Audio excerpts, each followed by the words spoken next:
अपने मेहनत के आधार पर हम पार्टी में हम काम करके आए हैं। मोदी जी के नाम पे हम चुनाव में जा रहे हैं और पिछले 5 साल में मोदी जी के नेतृत्व की सरकार बेंगलोर को क्या योगदान दिए हैं, हम युवा मोर्चा के अध्यक्ष के रूप में और यहाँ सांसद के रूप में मैं काम जो किया हूँ, इस आधार पर हम चुनाव में जा रहे हैं। बीजेपी के पूरे काडर को नया ऊर्जा देकर और विपक्ष के तौर पे जैसे कैसे सरकार को एक कॉर्नरिंग करना चाहिए और इश्यूज के आधार पर पॉलिटिक्स करना चाहिए, इसके लिए भी Annamalai ji is a role model for a lot of politicians who are in the opposition. देश में आज मोदी जी के प्रति इतना प्यार है और इतना एक बड़ा एक डिमांड है मोदी जी का। सो ये जो मोदी वेव है वो सिर्फ बेंगलोर में नहीं, बेंगलोर साउथ में ही नहीं, पूरे देश में आज बहुत बड़ा मोदी सुनामी है। आप जहां जा रहे हैं वहां वो छोटे बच्चे हो, बुजुर्ग हो, गरीब हो, अमीर हो, मिडिल क्लास लोग हो, युवा हो, महिला हो, सब मोदी मोदी मोदी एक ही नाम सब लोग एक प्रकार से जप कर रहे हैं। तो बहुत अच्छा लग रहा है कि ये क्योंकि लोकतंत्र की एक त्योहार है और इस त्योहार में निश्चित रूप से बेंगलोर में भी और देश में भी भाजपा की जीत होगी।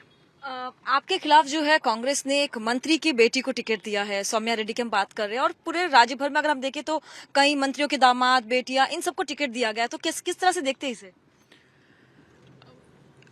मैडम, कर्नाटका के 28 सीट्स में 12 सीट्स में कांग्रेस के प्रत्याशी किसी एक कांग्रेस मंत्री का बेटा या बेटी है। सो ये साफ है लोगों को कि कांग्रेस चुनाव अपने बेटे बेटियों के लिए, उनके जीत के लिए लड़ रहा है। Bhajpa on the other hand देश की जीत के लिए हम चुनाव लड़ रहे हैं। यहां भी बेंगलोर साउथ में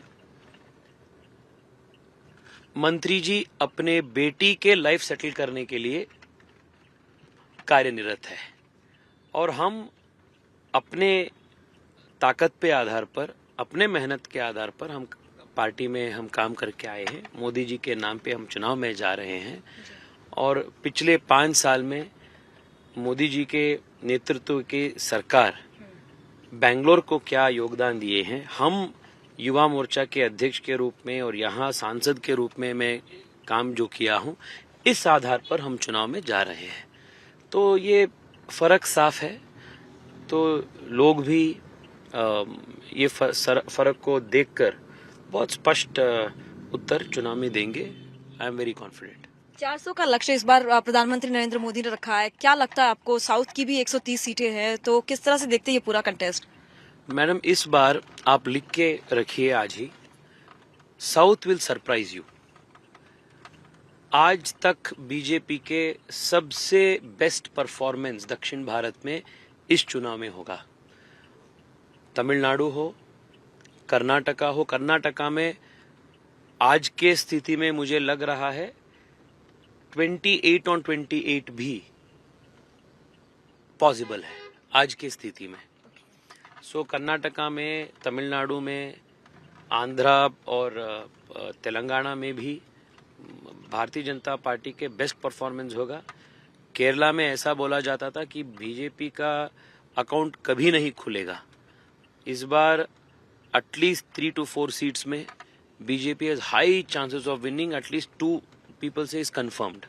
So there is a big wave this time Modi ji का, बीजेपी का, और बहुत मेहनत अपने कार्यकर्ता यहाँ की है मैडम। ये सिर्फ 2-3 महीने का बात नहीं है।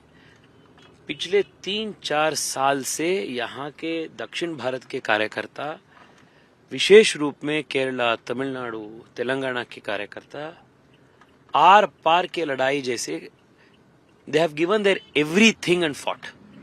सो इसका परिणाम आपको चुनाव में देखने को मिलेगा। क्योंकि दक्षिण की बात की आपने, जाते हैं तमिलनाडु में, आपने हाल ही में अनामलई के लिए भी कैंपेन किया। लगातार हमने देखा एन मन एन मक्कल का जो उन्होंने कैंपेन भी किया। कैसा लगता है आपको कि एक वक्त था, मैं खुद तमिलनाडु में कवरेज किया है, एक वक्त था बीजेपी का अस्तित्व नहीं था, आज मानो सेकेंड पार्टी के तौर पर वो उभर चुकी है। तो किस तरह से देखते हैं अनामलई को? यहाँ के एमपी आईपीएस भी रहे हैं। हाँ, मेरे कॉन्स्टिट्यूट में जब 5 साल पहले चुनाव लड़ा पहली बार, तब यहाँ के डीसीपी अण्णामलई जी थे। और तब भी अण्णामलई जी का जो रेपुटेशन कर्नाटका में था, वो as a very strong, very committed, honest officer के रूप में था। उनको कर्नाटका में सिंघम भी बोला जाता था। इस प्रकार का उनका एक खड़क इमेज था, और उस प्रकार इमेज ही नहीं, उनका व्यक्तित्व भी ऐसा ही है। तो आज सिर्फ 3-4 साल के अंदर अंदर बीजेपी के पूरे काडर को नया ऊर्जा देकर, और विपक्ष के तौर पे जैसे कैसे सरकार को एक कॉर्नरिंग करना चाहिए और इश्यूज के आधार पर पॉलिटिक्स करना चाहिए, इसके लिए भी Annamalai ji is a role model for a lot of politicians who are in the opposition. कि हम ऑपोजिशन में रहते हुए एक सत्ता वाली सरकार के खिलाफ हम कैसे जन आंदोलन खड़ा कर सकते हैं मुद्दों के आधार पर। So this has been a fantastic run the last 3 years, और मुझे विश्वास है हम इस बार कोयम्बतूर भी ऐतिहासिक बहुमत से जीतेंगे, और तमिलनाडु में BJP at least double digit seats इस बार जीतेंगी, और the vote share is going to be at least 25%. So the BJP has truly arrived in Tamil Nadu. From now on, it is just onwards and upwards. फिर एक बात तेजस्वी सूर्या जी की करते हैं। पार्लियामेंट में जब आप भाषण देते हैं तो वीडियोस वायरल हो जाते हैं, लोग आपको सुनना पसंद करते हैं। एक भाषण मैंने हिंदी इम्पोजिशन पे हमने देखा था, कितना वायरल हुआ था। तो बहुत ही युवा नेता, और इस तरह से जब आप बोलते हैं, कौन रहा गाइडेंस जब आप पहली बार पार्लियामेंट पहुंचे थे? उसके बारे में जानना चाहेंगे कि कौन था ऐसा जो आपके हमेशा गाइडेंस के तौर पर रहे? भारतीय जनता पार्टी के कल्चर ऐसा है मैडम, हर सीनियर आपको हमेशा एनकरेज करते हैं। ये पार्टी का कल्चर है, क्योंकि ये एक खानदानी व्यवस्था के आधार पर निर्भर पार्टी नहीं है, ये कार्यकर्ता के आधार पर पार्टी है। सो मुझे मेरा फर्स्ट पार्लियामेंट स्पीच के बाद अरुण जेटली जी ने मुझे फ़ोन करके बहुत तारीफ किए थे। मेरा लाइफ ड्रीम था, क्योंकि मैं उनको इतना फॉलो करता था और इतना मैं बड़ा फैन हूँ अरुण जेटली जी का। तो मैं लाइफ में एक बार अरुण जेटली जी से बात करूंगा, ऐसे भी मैं लाइफ में कभी नहीं सोचा था। पर अरुण जी मुझे मेरे भाषण के बाद फ़ोन किए थे, मैं गया, अरुण जी से मिला, उनके तबीयत ठीक नहीं था, तब भी उन्होंने मुझसे 1 घंटे से ज़्यादा बात करके पूरा मन से आशीर्वाद दिया। His last words to me were, if there's anything that you want, call me बेटा। ये एक युवा कार्यकर्ता के लिए इससे बड़ी बात कुछ है ही नहीं। अमित शाह जी, हर बार मैं जब दिल्ली में जाता हूँ, उनके घर पे जाता हूँ, वो इतना व्यस्त रहते हैं। और उन्होंने एक बार पूछा, आप ज़्यादा नहीं आते हो मिलने के लिए? बोला, आप व्यस्त रहते हैं। नहीं, आपके लिए समय हमेशा है, आइए। ये छोटी छोटी चीज़ है। मैं अभी लास्ट सेशन में मैं यहाँ के एमपी DK सुरेश जी ने भारत को विभाजित करने का भाषण उन्होंने दिया था, उसके खिलाफ मैंने पार्लियामेंट में बहुत इमोशनली, क्योंकि हम कर्नाटका से आते हैं और कर्नाटका के कल्चर में मैडम कभी भी इस प्रकार के सेसेशनिस्ट, देश विभाजन की बात, देश की अक्षुण्णता को प्रश्न करने का बात अपना कल्चर में ही नहीं है। तो मैं बहुत भावुक होकर मैं पार्लियामेंट में भाषण दिया था। उसी शाम मुझे राजनाथ जी का फोन आया।